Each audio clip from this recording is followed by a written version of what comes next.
Friday the 13th. Friday the Beautiful 13th. morning. Yeah. Full moon, smoky clouds, dark morning. I'm digging it. I'm down. We did not record much this weekend. Took a little mini vacation, a hiatus. Went to Tulsa for a little bit, hung out with the family. But, hey. And it was fun. Did you enjoy it? Woohoo, I had fun. Good. Yeah, mostly. Right up until the end there. You were sleepy? No. Oh. The drama. Oh, yeah. We had a little bit of family drama. That does sometimes happen. But what are you going to do, you know? You got people in the family that want to be dramatic. It's amazing how truly clueless you can feel from somebody else stating their perspective. Like, what? And you're just like, are you even in the same freaking universe? Right. Were you at the same places at the same time as me? I mean, we didn't experience the same things at all. Right.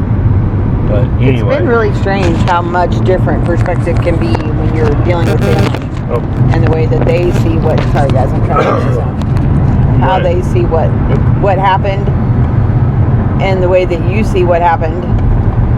And even though they're the exact same conversation, somehow they look completely different to the two sides. I'm going to vent a little bit. I'm not going to air anybody's shit but my own. But if I do this eloquently. But yeah, I was really disappointed because somebody showed a disappointment in me. The family member suggested that I hadn't accepted them, didn't make them feel included, wasn't going out of my way to make them part of my life. And looking back over time, I saw that there were times that we didn't connect.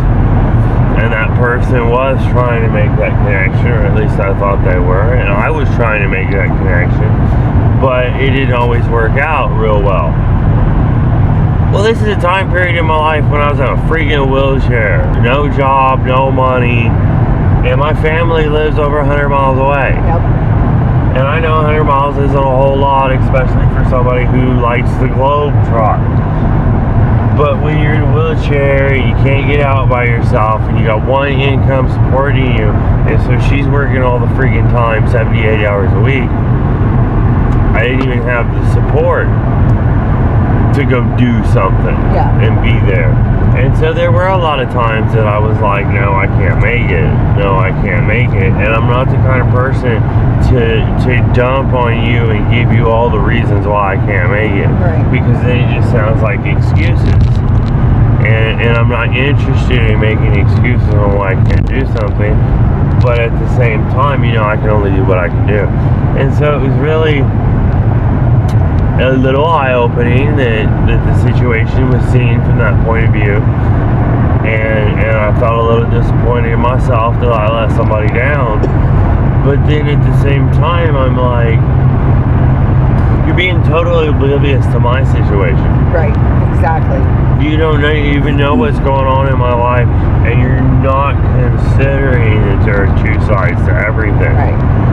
It's not even a consideration that things are difficult, you know?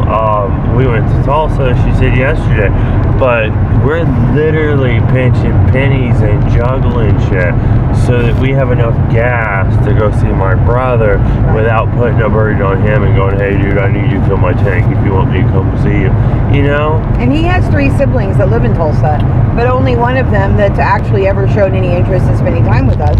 Yeah. And so that's the person that we go see. Yeah. Because they care and they want to see us. And so, you know.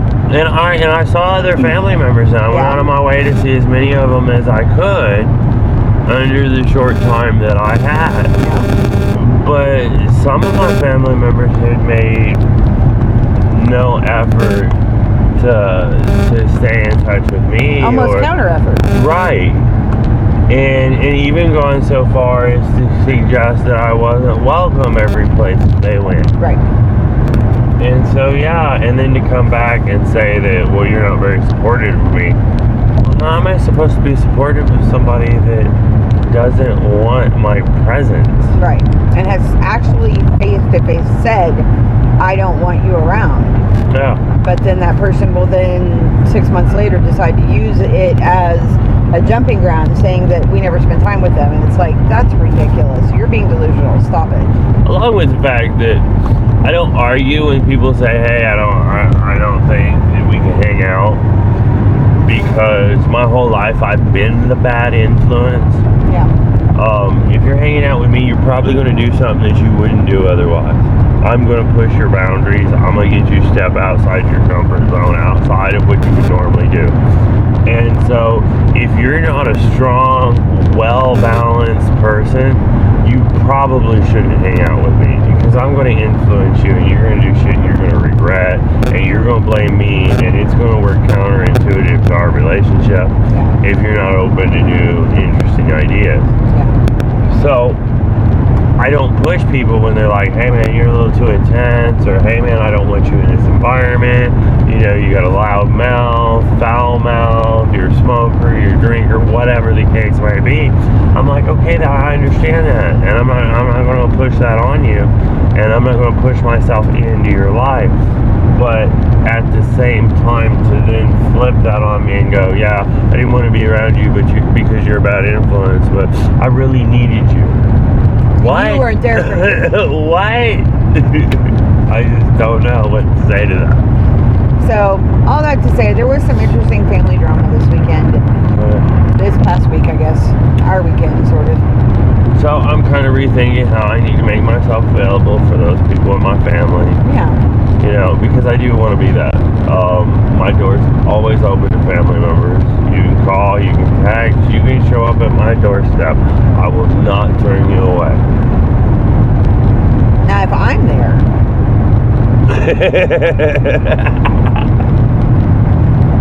so you better plan that well, because I might have a freak out. I do that sometimes.